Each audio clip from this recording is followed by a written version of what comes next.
We're now entering the belly of the whale where you're going to undergo transformation. And once he enters the belly of the whale, which is the space of like the climactic point in the story, then you emerge, out of the belly as the true hero.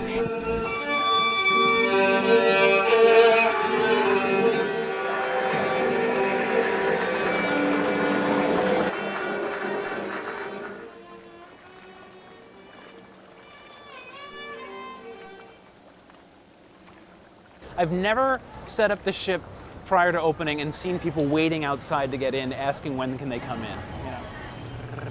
Ding! Because they have people who are just jogging and they come on the ship and say, "Oh, what's this? Oh, cool. Can I use your bathroom?" And I would say, "Yes." And then, "Oh, I have a blister. Do you have a Band-Aid for me?" All right. And is that part of the piece? Is that part of the life? Hi there. Welcome to the Floating Library. All of our reading material is downstairs. So there is a sound art installation with some of the books. And so there's something that people really want, craving hands-on activities, visceral experiences. The floating library brings a whole different kind of a crowd on board.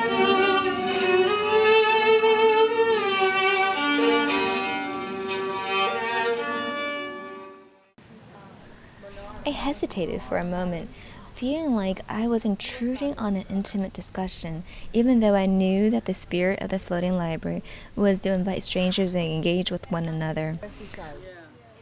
I rummaged through my bag, looking for a pen, and by the time I looked up, the woman next to me was already offering a cup of tea made with the ingredients sitting before me.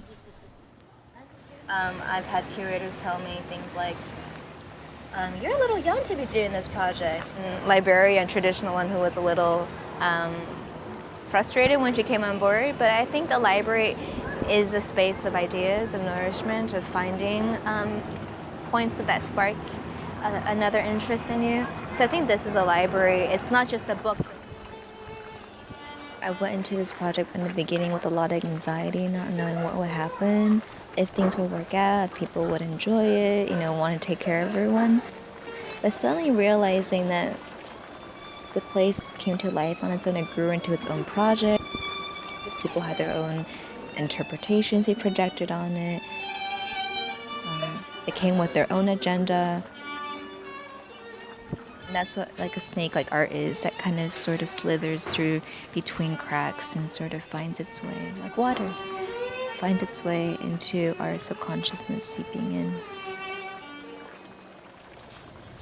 And like that was really frightening the whole month, but then suddenly right now we're sitting here and it seems kind of distant. I can give you, And you're not going to let us look at it. no, you can come by if you want to. I'm really shutting She down. kind of did leave a bad taste,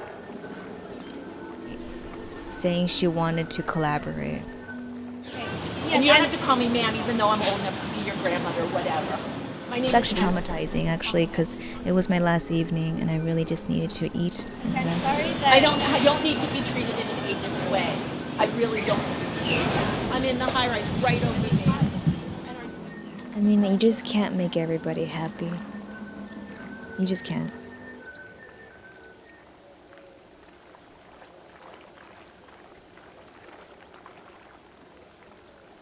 So yeah, the floating library is in your mind.